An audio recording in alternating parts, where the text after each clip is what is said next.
that snaps for losers, man. I don't get involved in that stuff. But Angel Rashad Milligan rolling out. That's a good question.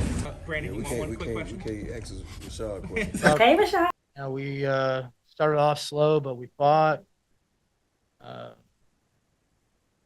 We really competed. I really liked the way that, we came together after being down early. Now we just got to take that next step. We just got to be able to finish some of these off, and that'll be something that we'll spend more time on practice, working on end game situations. And, it's we played a great team who just found a way to steal this one from us. Coach, despite the loss, JC was very explosive today. She seemed a lot more confident. Could you just talk about her game tonight? Well, I thought she played great. I mean, she was able to attack the basket some. Defensively, she made plays and had impact. She had a couple plays that led to runouts and layups. Yeah, I definitely think it was her best game back so far. So that's another encouraging thing about the game. Coach, tonight a lot of I guess some of the matchup was Nas Hillman on Collier. Can you talk about how well she played in that matchup? I thought she made it difficult. Like, Fee's just a tremendous player. She makes some tough shots, but both. I thought Bree did an outstanding job on her. I thought Nas did a really good job. We made it difficult. I don't know what she finished with. It was probably 25 or so, 26. But we made her earn most of them. She's just really good, and that's kind of an understatement. Coach, there was a literal power surge that seemed to have Atlanta surging as well. What changed after that moment, or I guess what did you guys talk about in the after the switch seemed to come?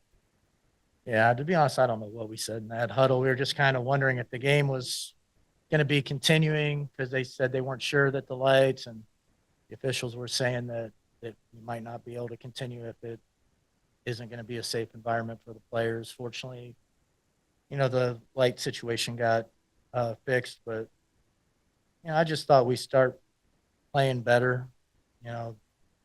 Energy picked up. All of a sudden, we got some deflections, and we got out in conversion after some defensive plays. And from that point on, I thought we played great for the majority of the game. With so many points in the paint, what were you able to do against the Lynx that made that such an advantage for you all tonight?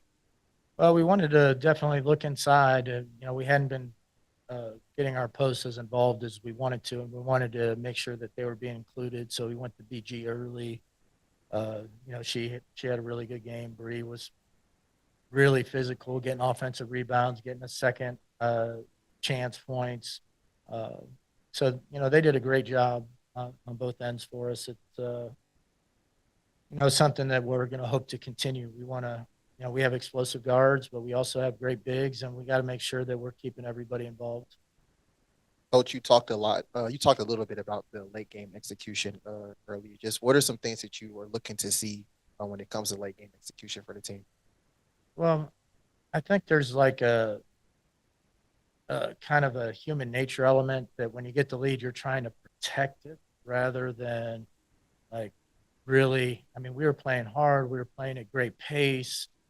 We were really hard to guard. Like, this is a great defensive team, and we were getting good shots.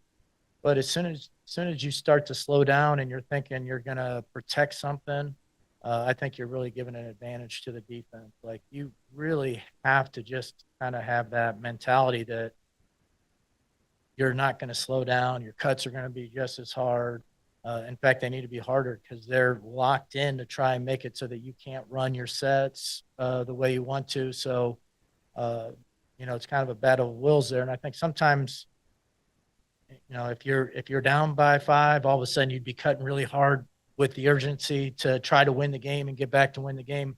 And then when you're up by 5, it's like, all right, let's make sure that we have everything under control. And I just think that's the wrong thing to do. But,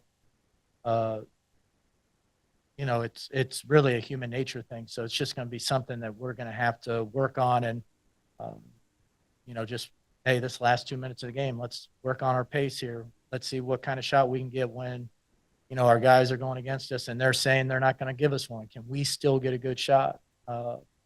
we don't have everything in yet that we want to get in. I know, there's not a lot of practice time in this league, but I do think that we've gotten a lot better over the course of the season, and we still have a lot of room to grow, which, uh, it's disappointing today because we didn't finish it off, but it's really exciting to know what is possible with this team. And I think everybody here kind of sees the growth uh, in the team. We just want to see like another step or two. And, I think we'll get there. Coach, at the end of the fourth quarter, Ryan Howard had the ball in that final possession. She has the ball in that final possession. What was the actual play in terms of ending the quarter? Yeah, it was get Rye the ball, give her some space, and then we were gonna, do some things once she got by the defender. But give them credit; they played great defense, and we got the play started a little late, which kind of put us under a little bit of pressure.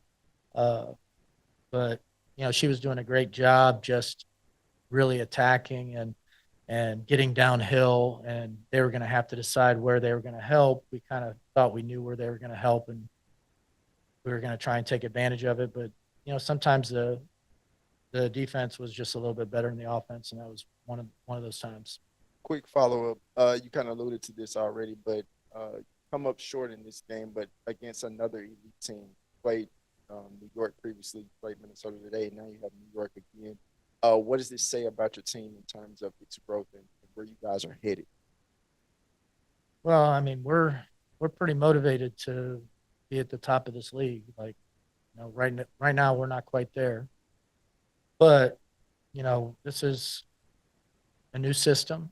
It's a lot of new players. They're still working it out, and sometimes the last thing to come together is kind of these end game situations where you have so much trust in your teammates and you know them so well, what to, and I think Minnesota showed that tonight at the end. They knew where they wanted to get the ball. They knew the favorite spots of everybody, and, give them credit for making the plays down the stretch. I mean, they're an exceptionally well coached team and extraordinarily talented team.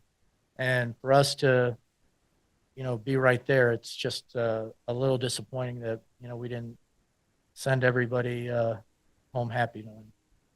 Coach, I wanted to ask you about the turnovers. Both teams had 16 turnovers, but they were able to capitalize and score 22 points versus 12 for you guys. Just what was the difference, do you think, in that? Was it transition, defense, or?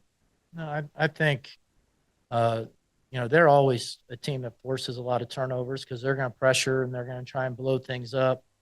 And I thought it bothered us for maybe like the little over the first quarter.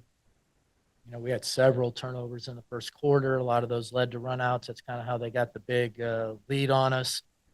But I thought we kind of adjusted to it, and we started, we didn't have that many turnovers after like the first 12, 13 minutes. We did a pretty good job protecting the ball. We did a pretty good job creating good shots. I mean, for us to, if you think about it, like we lose in overtime and we shot 4 of 22 from 3. Like, man, that you have to really do a lot of other things really, really well. If you're playing the best team in the league, you're 4 of 22 from 3, and you're still in a position where you have a chance to win the game at the end. But these, I guess they call them growing pains for a reason, because I can feel it right now. Coach, what does the next 24 hours looks like? I mean, obviously, you fought tooth and nail overtime game with one of the best teams in the league, and now turning around, playing the Liberty on Sunday. You talked about kind of the practice times not being as long as you'd like, but what does Saturday to 24 hours look like? Yeah, tomorrow can't be the day we work this all out. Like, obviously, and New York has a game tonight too, so and has to travel. I think both teams will probably be just doing like a walkthrough and trying to get prepared for the next game. But the level that our players competed at tonight, they're going to need some recovery, and hopefully they're getting everything they need in terms of fluids and hydration and good night's sleep, because we also know New York we're talking about the best 2 teams in the league, and that's where we're aspiring to get. And, you know, I have a lot of confidence that we're going to get there. You know, the thing that without a lot of practice time, we're like 40% through the season. Like every hour that we have where we can go, like we actually have to use it to get better, so that, you know, whatever ground there is to catch up, we can do that before any postseason possibilities. Thank you, guys. That snaps for losers, man. I don't get involved in that stuff, but. And Rashad Milligan rolling out. That's a good question. Brandon, we can't ask Rashad a question. Hey, Rashad.